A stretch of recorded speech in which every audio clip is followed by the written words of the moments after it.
இது மட்டும் தெரிஞ்சிருந்தா 3,99,90,000 விட்டிருக்க மாட்டேன். 2002 ஓஎம்ஆர்ல நாவலூர் இடத்துல நான் வேலை பார்த்துட்டு இருந்தேன். அப்ப எனக்கு பக்கத்துல ஹோட்டல் வச்சிருந்த ஒருத்தர் ஒரு பிளாட் எனக்கு கூட்டு போய் காமிக்கிறாரு. வெறும் 10,000 காமிக்கிறாரு. அப்ப அவர் காமிக்கிறப்ப இந்த இடத்துல பில்டிங் வரப்போகுது, கம்பெனி வரப்போகுது, ரோடு டெவலப் ஆக போகுது, இது மாதிரி நிறைய விஷயங்கள் சொல்றாரு. எனக்கு அன்னைக்கு ஏனோ தெரியல, வாங்க தோணல. அன்னைக்கு வெறும் 10,000 நான் மிஸ் பண்ண இடம் இன்னைக்கு 4 கோடி ரூபாய் போட்டா கூட அது ஒரு இடம் கிடைக்கும். இந்த இடம் மட்டும் டெவலப் ஆக போகுதுங்கிற ஒரு அவேர்னஸ் எனக்கு இருந்துச்சுன்னா கண்டிப்பா நான் அந்த இடத்த மிஸ் பண்ணிருக்க மாட்டேன். ஸோ என்னை மாதிரி நீங்களும் லூஸ் பண்ணக்கூடாதுன்னு நினைச்சீங்கன்னா, உங்களுக்கு தெரிஞ்சு எந்த இடத்துல டெவலப்மெண்ட் பாசிபிலிட்டிஸ் அதிகமா இருக்கோ அந்த இடத்துல உடனே இன்வெஸ்ட் பண்ணுங்க. மிஸ் பண்ணிட்டேன்.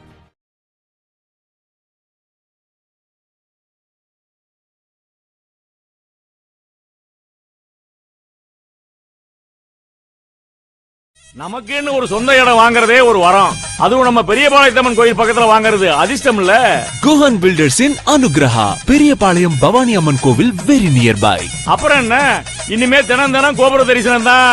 ஆன் ரோட் ப்ராப்பர்ட்டி, 500 வீடுகளுக்கு நடுவில் premium villa plot 7 lakhs, gated community. நீங்க எந்த ஊர்ல இடம் வாங்கினாலும் நம்ம பெரியபாளையத்தம்மன் கோயில் பக்கத்துல இடம் வாங்குறது மாதிரி வருமா? கழுகு பார்வையில் அனுகிரகா சைட்டு மேலே இருந்து பார்த்தோன்னா ரொம்ப சூப்பராக இருக்குது. வியூ சான்ஸே கிடையாது. ரோடு எல்லாம் அப்படியே ஃபஸ்ட் கிளாஸாக இருக்குன்றது நல்லா தெரியும். பார்க்கு, வீடு எல்லாமே இருக்குது. எக்ஸலண்ட்டு.